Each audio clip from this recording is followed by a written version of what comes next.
Hey, you guys, we're back. And previously in Numbers, we covered chapters 7 through 11, where the tabernacle was dedicated and God spoke from the mercy seat. The Israelites had also gotten their divine GPS. Remember, it was a cloud by day, fire by night situation. Moses also hit rock bottom, telling God that he would rather die than keep dealing with the Israelites and their endless complaints. Also, God had sent some quail to the Israelites because they were being ungrateful. And instead of thanking God, they were eating greedily, so much so that God struck them with a deadly plague.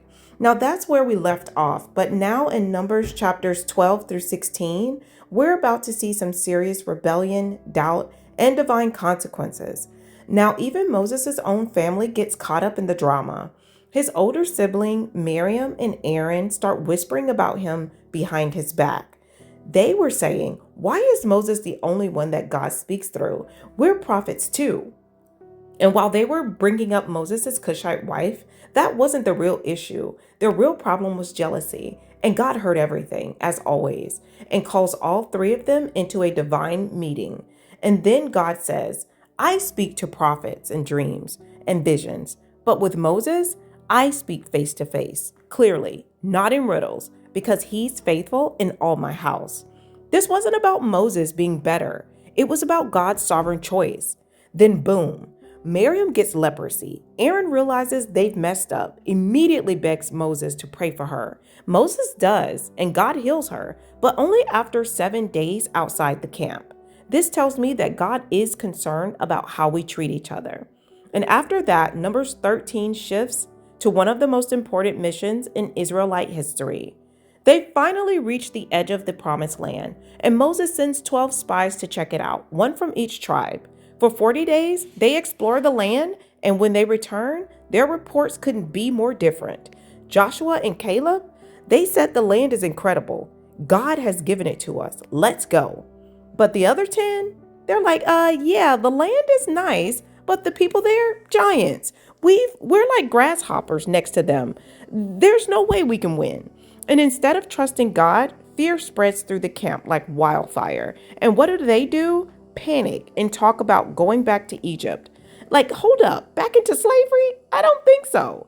Now, God is done with their lack of faith. He says, "Since you don't trust me, we're not going into the promised land. What we're going to do is have you wander for 40 years, 1 year for every day that the spies were in Canaan." And those 10 spies who spread fear, they dropped dead from a plague. Only Joshua and Caleb would live to enter the promised land. So fear has a way of making us forget who God is and what he's done. Now, the Israelites realize that they've messed up big time, and they say, wait, we're sorry. We'll go take the land now. And Moses warns them, no, don't do it because it's too late. God isn't with you.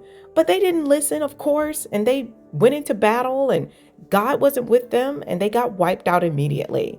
So after this rebellion and judgment, Numbers 15 shifts focus. Even though the people had just been sentenced to 40 years in the wilderness, God was still keeping his promise to bring the next generation into the land. So to make sure they didn't forget his commandments, God gives them a visible reminder. He tells Moses to command the Israelites to sew some tassels with a blue cord onto the edges of their garments. Why? Because every time they look at it, they'd remember God's law and stay faithful to him instead of following their own desires. So this wasn't, a dress code or anything. It was just a reminder to be obedient to God because he had a plan for them. And then someone does the unthinkable. A man gets caught gathering sticks on the Sabbath. The Sabbath. This wasn't just some innocent mistake. God had already made it clear, no work on the Sabbath. So unfortunately, God had commanded that he be put to death. It's vital that we refrain from testing God's boundaries. Now to number 16. Korah and 250 well-known leaders from the community challenged Moses and Aaron's authority, saying, "Why do you think you're in charge? We're all holy. God is with all of us." But this wasn't just about Moses and Aaron. It was an act of rebellion against God himself. So Moses tells them, "Tomorrow, the Lord will show you who belongs to him and who is holy." So the next day, Korah and his followers stand before the Lord with their censers of burning incense, and then God makes his judgment clear.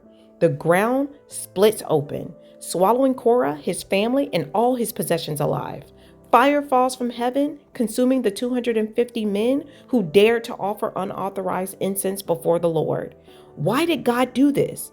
It was because they weren't just questioning Moses, they were rejecting God's appointed order.